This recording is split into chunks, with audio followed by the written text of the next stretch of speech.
어제 김건희 여사가 서울 아산병원에 입원했다는 소식이 전해지면서 왜 입원을 했는지, 그 입원 이유와 현재 건강 상태에 대한 관심이 큽니다. 서울 아산병원은 입원 사유를 밝히지 않고 있습니다만 평소 앓고 있던 우울증 증상이 심하다고 합니다. 들어보시죠.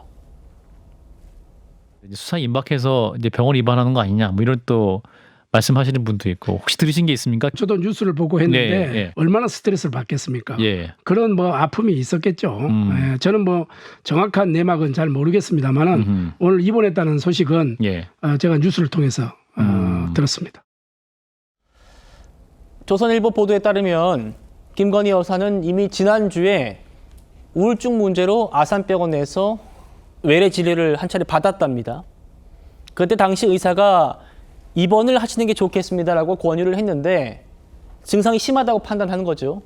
근데 그때는 김건희 여사가 귀가하겠다 이렇게 입장을 밝힌 모양입니다. 그래서 귀가를 했는데 그 사이에 좀 우울증 증세가 좀 악화돼서 급히 입원이 결정됐다는 게 보도 내용입니다. 최 평론가님, 네. 우울증도 뭐 또 중증도가 다 다르고 그리고 원인도 많겠습니다만 김대식 의원 얘기대로 일단 스트레스가 좀 큰 원인일 거예요. 지난해 12월 달 계엄이 있었죠. 그리고 이제 그 이후에 탄핵이 되면서 이제 탄핵 결정이 최종적으로 헌재에서 4월 4일 내려질 때까지 한 4개월. 그다음에 헌재에서 파면 결정이 나서 사저에서 지금 2달. 이 얼마나 많은 극심한 고통의 시간이 있었겠습니까? 뭐 물론 정치적 논란을 차치하고 개인적인 인간적 연민으로만 본다면은 사실상 큰 상실감과 우울증이 지속됐을 수밖에 없다는 게 사실상 그게 우리가 일반적인 관측이죠. 그리고 그 용산 대통령실에 그때 이제 말하자면 영부인으로 있을 때에도 사실상 그런 이제 여러 가지 좀 말하자면은 몸이 안 좋다라는 그런 네. 보도들이 있었잖아요. 자, 그렇게 놓고 본다면 저희가 이걸 너무 말하자면 이걸 가지고 정치적으로 확대 해석할 필요는 저는 없다고 봅니다. 제가 뭐 여기에 대해서 정확하게 누구 편을 들자는 얘기가 아니라 생각해 보십시오.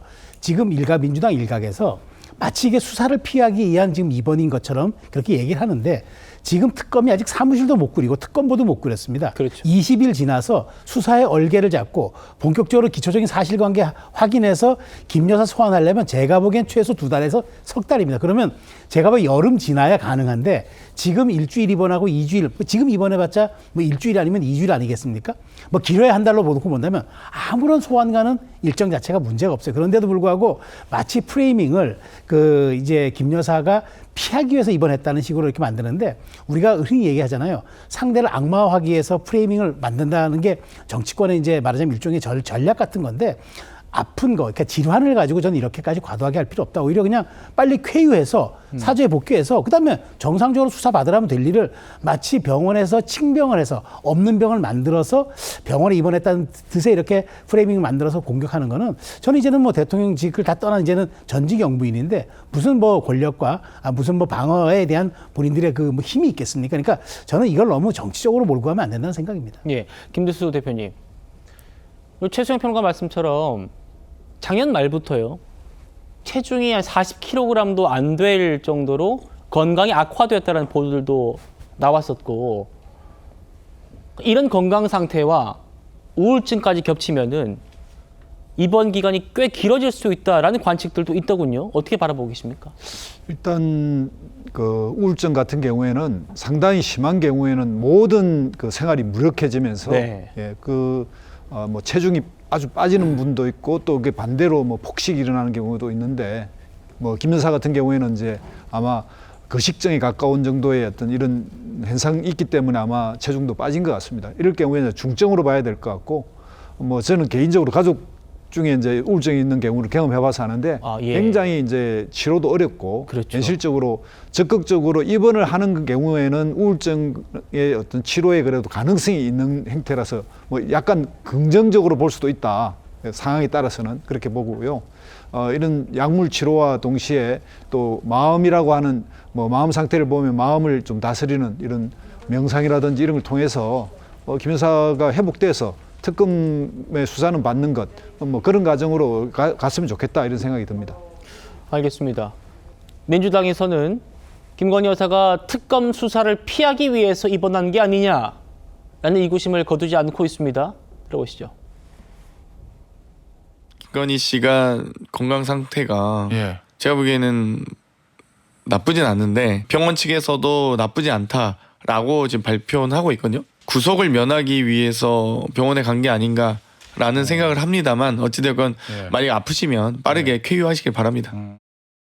입원을 하게 되면 특검 수사는 어떻게 되는 거예요? 수사 받겠죠, 당연히요. 네. 네. 이 조사를 받더라도 특검에는 뭐 출석을 하게 되는 거죠. 그 부분에 그렇겠죠. 대한 특검 어떤 수사가 뭐 그렇다고 배제가 뭐. 있거나. 예, 결국 김건희 특검 출범 앞두고 지금 이런 일이 있어가지고 또 얘기가 되는 건데 특검 관계자들도 지금 이 상황을 아주 예의주시하고 있다고 합니다. 민준기 특검 목소리 들어보시죠. 김건희 여사가 이제 또 입원을 해서 대면 조사가 좀 어렵지 않겠냐 이런 우려도 있는데 어제 저녁 언론 보도를 접하고 알게 됐습니다. 어떻게 조사할지는 아직 구체적으로 정하지 않았고요. 특검보 임명이 되면은 차츰 논의해 보겠습니다. 대면 조사는 어쨌든 기본적으로 필요하다는 생각을 좀 갖고 계실까요? 글쎄 어느 시기일지는 모르지만 조사가 이루어지리라고 생각하고 있습니다. 강모 대변인님, 네. 결국 관심은 특검이 김건희 여사를 직접 대면 조사할 수 있느냐, 할 거냐 이 부분 아니겠습니까? 특검은 지금 그런 의지를 보인 것 같고요. 그러니까 법 앞에 다 평등해야죠. 그리고 혐의가 있으면 뭐 그 누가 됐든지 간에 다 수사받고 조사받고 그다음에 법적 책임질 일이 있으면 책임져야죠. 그래서 뭐 윤석열 전 대통령도 지금 그런 과정 다 겪고 있는 거 아니겠습니까? 근데 이제 김건희 여사 같은 경우가 일단 건강이 안 좋다고 하니까 저는 민주당에서도 이렇게 과도하게 의심하는 것도 저는 좀 자제해야 된다고 생각은 합니다. 그러니까 어쨌든 뭐 국민의힘에서도 말씀하시고 있지만 앞으로 이제 특검이 언제 시작이 돼가지고 언제 김건희 여사를 소환할지는 모르겠지만 그 안에 꼭 빨리 쾌유하시기를 저는 개인적으로 바라고 있습니다. 그다음에 뭐 어차피 김건희 여사도 알고 있을 겁니다. 뭐 본인이 병원에 입원한다고 해서 우울증이 있다고 해서 이 수사 안 받고 뭐 재판 안 받고 이럴 수 없는 지경에 이르렀다는 걸 알고 있고 또 국민들도 다 그렇게 생각하실 겁니다. 그렇기 때문에 하여튼 몸이 정말 아프시다면 빨리 제대로 치료 받으시고 저는 쾌유하시기를 빈다 이런 말씀 드립니다.